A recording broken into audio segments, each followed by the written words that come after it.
começar aqui o nosso último, uma das últimas aulas, né, que é pauta o ciclo da água, o ciclo do oxigênio, do fósforo e do cálcio.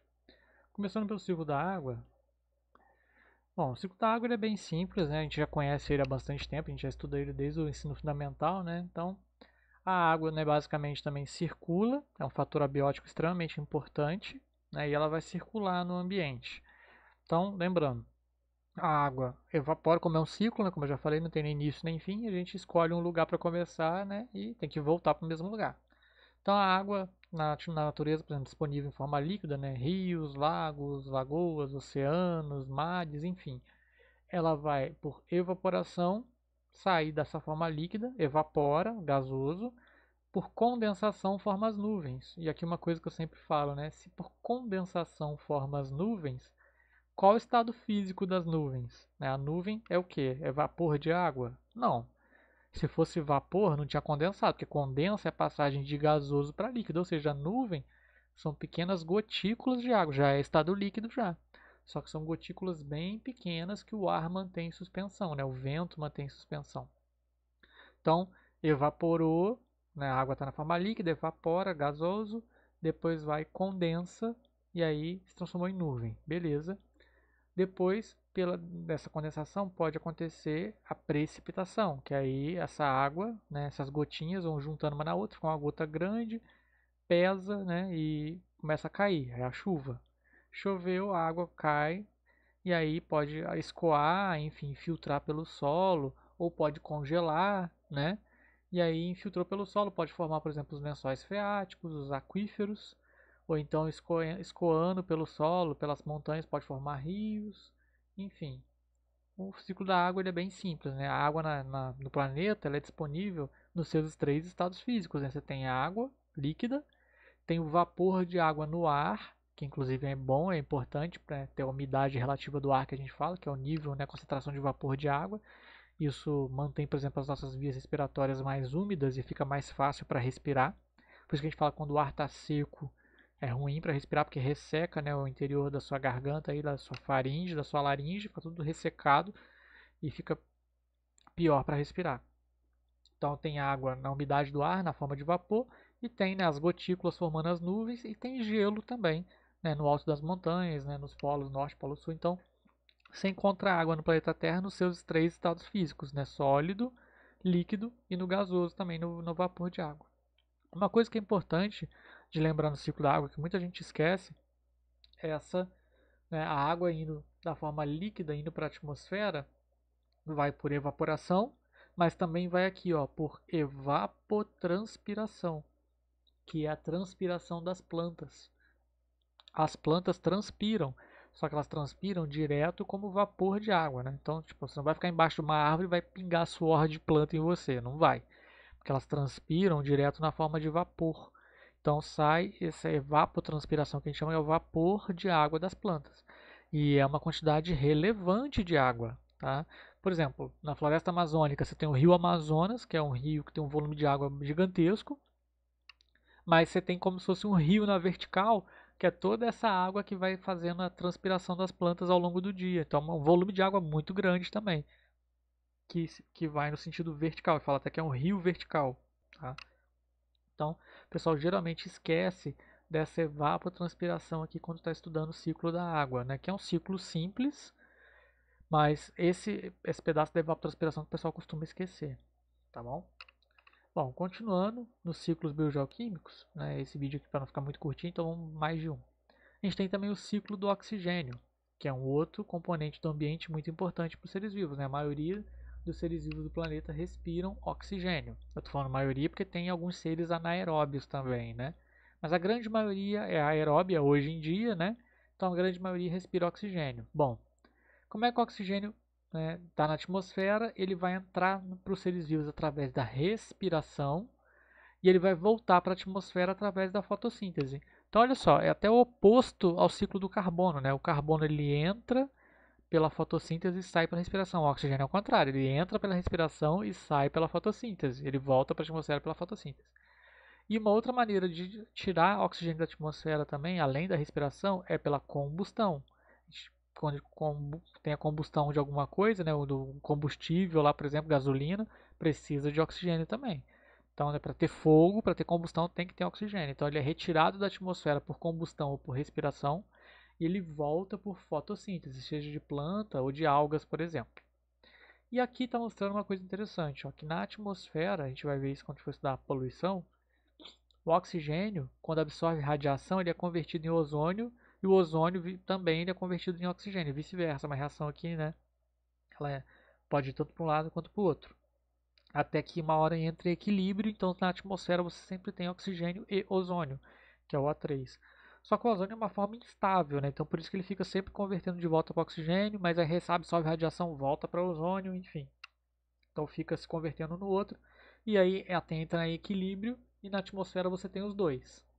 Acontece que a gente com alguma atividade aí, né, liberando alguns produtos químicos para a atmosfera, converte mais ozônio para O2, então quebra esse equilíbrio dessa equação química aqui, que ao invés de equilibrar a mesma concentração dos dois, né, ou igualar, não. Você desloca a equação para o lado do oxigênio, então diminui a concentração de ozônio na atmosfera, o que está sendo esse problema aí, que você já deve ter ouvido falar de buraco na camada de ozônio, né? A gente vai falar dele mais para frente quando for falar de poluição, tá? Mas já para vocês entenderem, então, o oxigênio e o ozônio ele se interconvertem um no outro pela ação da radiação solar. E aí a tendência é entrar em equilíbrio, só que a gente, bom, desequilibrando essa equação para o lado do oxigênio através de algumas substâncias químicas provoca diminuição do ozônio na atmosfera. Bom, o ciclo do oxigênio é bem simples, né? E lembrando que o oxigênio, os seres vivos precisam dele para executar o processo de respiração celular, né? Que é quebrar principalmente a glicose em energia e vai liberar o CO2 no processo. E finalmente a gente tem aqui os ciclos do cálcio e o ciclo do fósforo, tá? Bom, cálcio. Para que os seres vivos utilizam cálcio? Tá? Nos vertebrados é fácil, o cálcio ele compõe, por exemplo, principalmente, né, os ossos dos vertebrados. Mas para que um invertebrado, por exemplo, usa cálcio? O cálcio ele é importante para vários seres vivos, tá? Não é só para os vertebrados, não. O cálcio ele é importante para os seres vivos porque ele funciona, por exemplo, como cofator enzimático de várias reações químicas, tá? Tem muita reação química para acontecer no organismo dos seres vivos que precisa de cálcio como cofator. Só uma revisão rápida, o que é cofator mesmo? Bom, quando uma reação química acontece numa célula, é geralmente uma enzima que faz isso, né? A enzima ela acelera a reação química. A gente diz que uma enzima ela é um catalisador biológico, ou seja, ela acelera uma reação química. Só que aí, acelerar, ou seja, a enzima não faz milagre. A reação química já poderia acontecer, só que a enzima vai acelerar. Essa é a função da enzima. A enzima participa da reação só para permitir que aquela reação aconteça mais rápido. Só que a enzima, quando faz o papel dela, ela não se modifica, a enzima não se altera. Isso é muito importante. E aí, porque quando acaba a reação, a enzima está pronta para fazer isso de novo, e de novo, e de novo, inúmeras vezes, porque ela não se modifica. Só que tem algumas reações que, para poderem ser aceleradas, alguém tem que se modificar na história. E a enzima não vai se modificar. Então, geralmente, vai precisar vir uma outra molécula, algum átomo, alguma coisa, para participar dessa reação, para ela se modificar e aí sim a enzima conseguir fazer o trabalho dela. Essa outra molécula é o cofator. E o cálcio ele funciona como cofator de várias reações químicas, ou seja, ele participa de várias reações e aí geralmente ele pode ganhar ou perder elétrons, enfim, né, para virar íon cálcio. E aí por isso que o cálcio é importante para os seres vivos, para poder funcionar principalmente como cofator enzimático de inúmeras reações químicas, tá?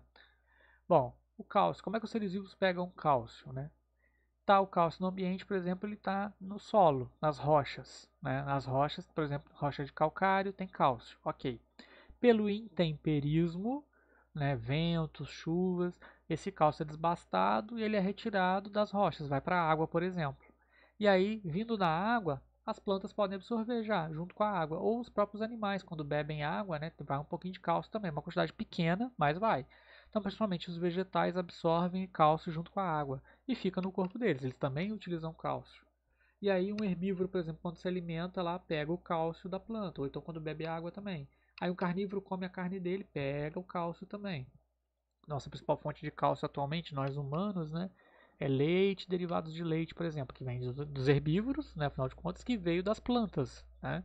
Então, tá na rocha, passa para a água, da água vai para as plantas, das plantas para os animais, circula e ele sai das plantas, ou quando a planta morre, né, por decomposição. Nos animais o cálcio sai na urina, então saindo na urina, vai para a água e essa água, ó, todo o cálcio voltando para a água, fatalmente vai indo para um rio que seja, esse rio deságua no oceano.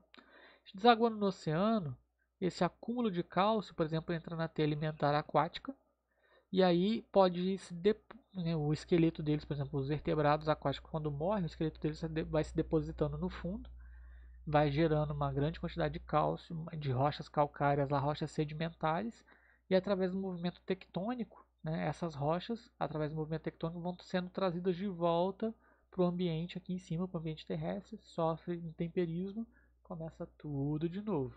Tá? Então, o ambiente aquático ele é bastante abundante em cálcio. Frutos do mar têm bastante cálcio porque as algas absorvem bastante cálcio da água. E aí, todos os seres, como a alga é a base da cadeia alimentar, né? Então, a cadeia alimentar aquática é bastante rica em cálcio. Então, frutos do mar, alimentos de origem, né, do oceano, né, tem bastante teor de cálcio. E o mesmo vale para o fósforo, tá?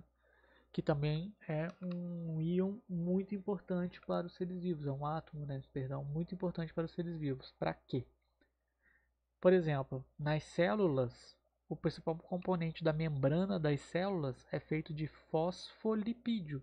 É lipídio anexado ao radical fosfato, então precisa de fósforo para fazer. Outra molécula muito importante das células que contém fósforo é a ATP, adenosina trifosfato. Então, precisa de fósforo. Todas as células também precisam de fósforo. E a origem dele é basicamente a mesma aqui do cálcio. A reserva de fósforo está nas rochas. Que aí, mesma coisa, vai sofrer intemperismo, vai para a água, as plantas absorvem, pode passar para os animais, enfim. O ciclo do cálcio e do fósforo, eles são semelhantes, né? Tudo que eu falei do ciclo do cálcio aqui se aplica ao fósforo também. E sendo que fósforo, por exemplo, os animais utilizam, os seres vivos, perdão, né, só animais. Os seres vivos utilizam uma quantidade muito maior do que cálcio. E aí, por exemplo, como que a gente pode conseguir cálcio? Através de mineração das rochas, né, ou pelo próprio intemperismo, né? E aí a gente pode, por exemplo, na mineração a gente produzir fertilizantes com fósforo. Então, minerando mesmo, né, as mineradoras aí tirando rochas fosfatadas, produzir fertilizante que a gente usa na plantação. Muito do adubo que os agricultores usam é extraído de rocha fosfatada, são mineradoras que produzem, né? Ou então, por exemplo, dos animais também pela decomposição. O corpo de um ser vivo quando se decompõe vai liberar fósforo também, que é o que acontece geralmente quando está num bioma, por exemplo, que a gente já estudou, uma floresta, né? Quando você já está um ecossistema em clímax, aquele nutriente vai ficar só circulando lá naquele bioma.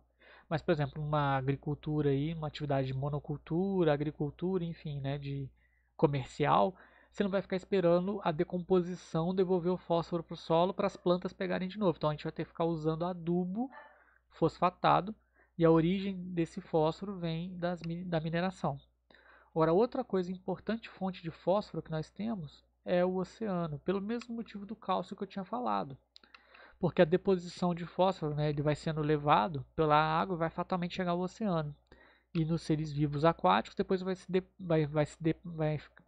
depois da decomposição dos seres vivos aquáticos, esse fósforo vai, né, se acumulando no fundo, formando as rochas fosfatadas. Então, o ambiente aquático ele é rico em fósforo. E aí as algas absorvem bastante. Então, as algas têm um alto teor de fósforo e, por consequência disso, os animais aquáticos também têm um alto teor de fósforo. Então, novamente, frutos do mar são uma boa fonte de fósforo aí na nossa alimentação. E aí, por decomposição, esse fósforo volta para o oceano, que aí pode se ir acumulando no fundo até formar as nossas rochas, né? Rochas fosfatadas. E pelos movimentos tectônicos, essas rochas fosfatadas vão ser levadas do fundo do oceano lá de volta para o meio terrestre, sofrem temperismo e começa o ciclo tudo de novo. Bom, Esses foram alguns ciclos biogeoquímicos, né? Não são todos, mas são, né, os principais. Eu dividi em 3 partes para poder não ficar muito grande essas aulas.